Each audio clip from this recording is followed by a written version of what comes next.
When you think of the Tampa Bay Rays, what do you think of? Me personally, I think of the great team, the great front office, but then what? Nothing positive actually comes to mind.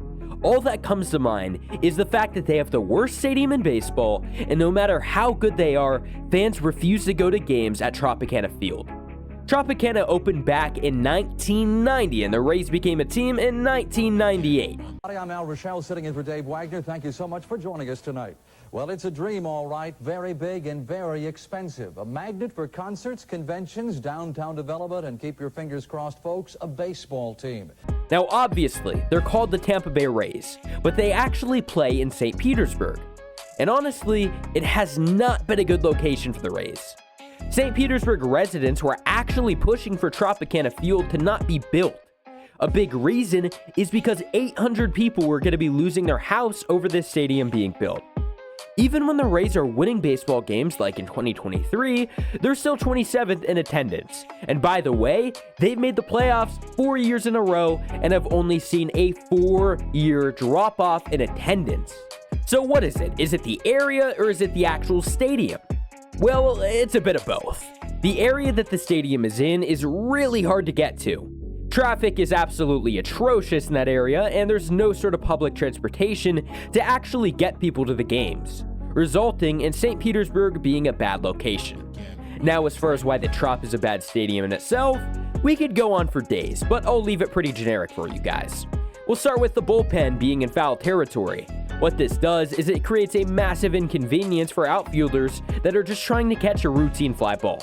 And I mean, this is 2023 modern day baseball. We're not back in the day anymore.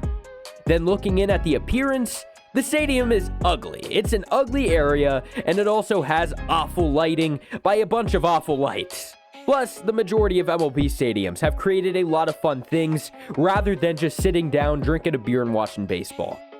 Whereas Tropicana has not modernized anything outside of the Rays tank where you could go ahead and pet the Rays.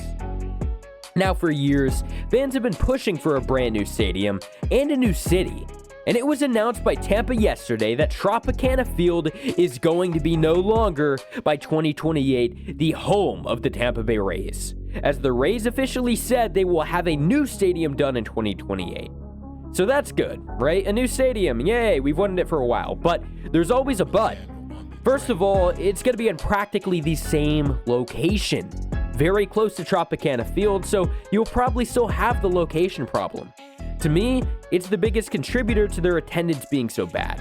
It's also going to be a dome stadium, which, say what you want, but the dome stadium is needed in such a hot, rainy, and humid place. It just wouldn't work if they didn't have the dome.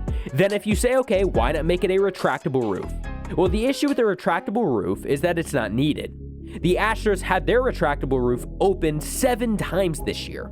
So is it really worth to pay all that extra money for 7 games? Yeah, I'd say not. As far as what the actual stadium looks like, well, they're going with a lot of glass, which I really like. The glass gets natural light into the stadium while also having their own light in the stadium. So you're not just having that very ugly look, right? You're modernizing a dome by making the glass. But again, the transportation issue is really going to be something. They're building housing and hotels around the stadium, so I mean, I guess it'll give it a much better look and maybe it'll even help with attendance. But I still think that the problem remains with that location. Anyways, this is all I have for you guys today, and peace out.